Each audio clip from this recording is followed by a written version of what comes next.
So how do you EQ your orchestra? A lot of people really ask this question. How do you EQ it so it sounds better? Well, what you do is that you go into one of your 300 different EQs that you bought for a lot of money, and you take the most expensive one because it sounds the best, and you just go in and turn a few dials. And no, this is not going to be a video about that. This is going to be a little bit different.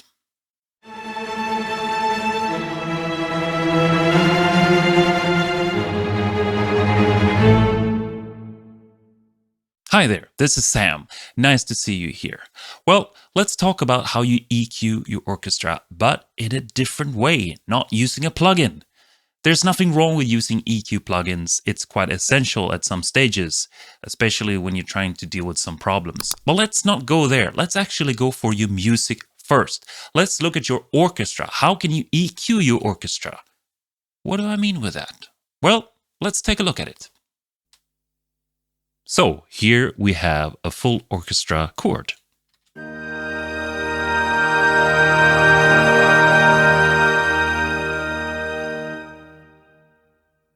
Pretty straightforward. I've also added an EQ here, so if it interests you, you can see the frequencies at the same time. Now, it doesn't matter so much because we're actually going more for a feeling. We're listening to the texture. So, but just, it's there. Okay, so we have basically a string section, a wind section, and brass section, and all these sections have several instruments. So the first thing we can do is just to see what happens if we remove some of the sections, you know, just the strings.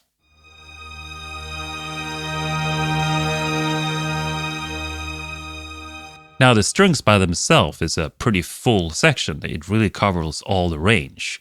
So if you wanna, well, we can go into that later. But listen to the feeling instead. Listen to the texture change. If we add winds.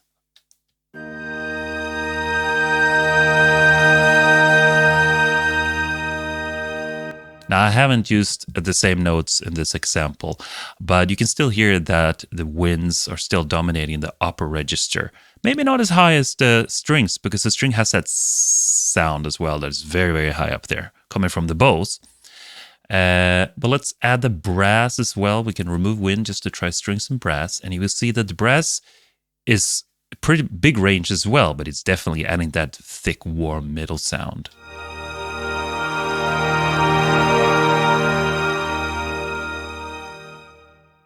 And let's try just the winds and brass as well. See how that sounds.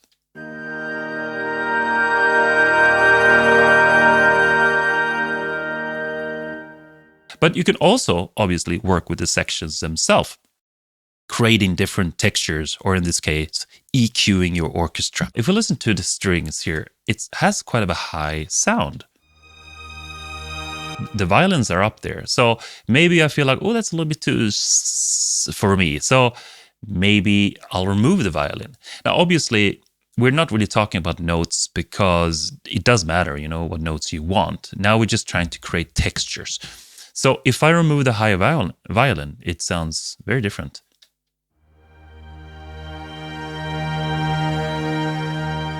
Yeah, it doesn't have that same upper sound. Maybe I want to lower the violins even more and have just a low sound.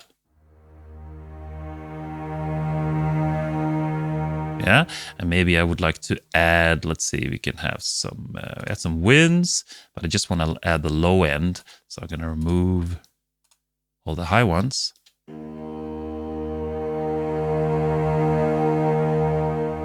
Yeah, and maybe I want to add brass as well, but just the low ones. So where are we now? There we go. So for example, take away the trumpets and the French horns.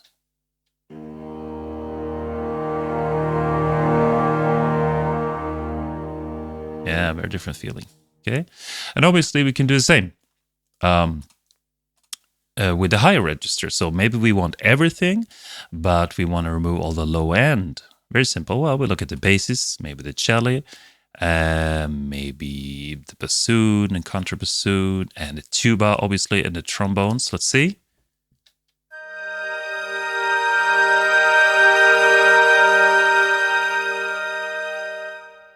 Now, I hope you see that this is very straightforward. It's not magic, but just it's a good news. It's not that hard. Orchestration can be very complex. But if you start to think it like this, what textures do I want? Do I want a high register, low register? Okay. And if it sounds too high, maybe it's too like tiny, teeny, well, maybe you have too many instruments there. Maybe it's something you want to remove. If it sounds too bassy and growling, like muddy, well, how many instruments do you have? How do they complement each other?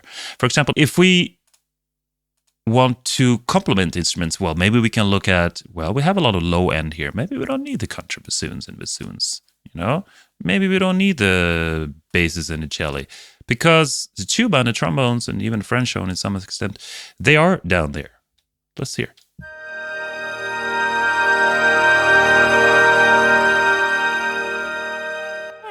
It's good, but maybe it's not that thick. So, okay, let's add the basses again.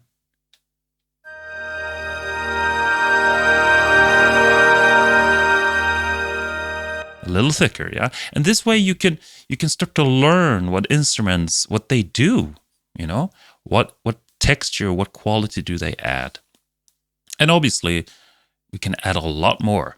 For example, let's have a timpani, and don't be afraid of thinking this as texture as well, or even frequency, because they add a low rumble.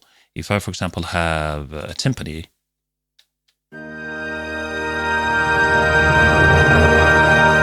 yeah, it's adding that low frequency in there as well. Percussion now have a cymbal here. It's adding some high frequencies.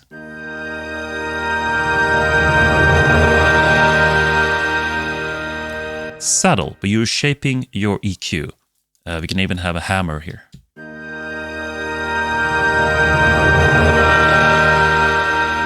Kind of upper mid, okay? And then let's have harp.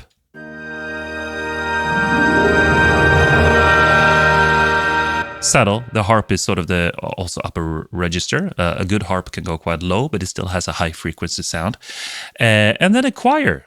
It's adding a lot in the middle.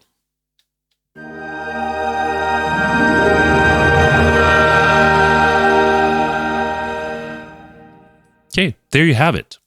So I'm hoping you get a sense that it is your creative process, it is your orchestration, it is your music that really is the most important, and that's where you start. In fact, working with the DAW, a digital orchestra in a DAW, is very different from writing music for a real orchestra. It's a different thought process entirely. And so I often work with sort of the sound as I compose. Now, it's a difficult balance, because if you do too much sound, then you get bogged down and you're not going anywhere. But since I have all these tools in front of me, I often actually think about, as I write, no, I don't want this sound. I want it to be a little bit different. And I want to show you, if you have a complete orchestra like this, you can do it with your instruments. You don't have to think so much about the higher register or lower register. You're looking at instruments, you're using them. And maybe you're saying, well, I have no idea what instruments to use to create different textures. Well, try this. Create a big chord, put all instruments up and down, and play within the register more or less. You can hear that, if it sounds good or not. And then just add and subtract instruments and see what textures you want. If you want a really low texture, then you don't have a lot of flutes, you know? You don't use all the violins, you use more cello, and so on. So that is the way you shape your orchestra. And then later when you mix, you might need to use some EQs as well, obviously. But what if you can create such a piece that on its own sounds really great, using the right frequencies? Then you have done most of the work already. I mean, when you go to see an orchestra, it's not somebody sitting there back and EQing the live sound, you know, it's there. The orchestra is ready. The orchestra itself is an EQ. And that's the way I want you to think about it. Well, that's it for this time. I hope you enjoy that. And I really recommend you to go and try this out. Create a chord or just use a few instruments and then try to add and subtract. And you will see it's actually quite a no-brainer. It's not that difficult. But that experience will make you think next time when you write a piece of music, when you orchestrate, what am I going to use? What texture am I after? What frequency am I after? All right, that's it for this time. Hope you're doing well, and I will see you soon again. And this is Sam signing out. Cheers.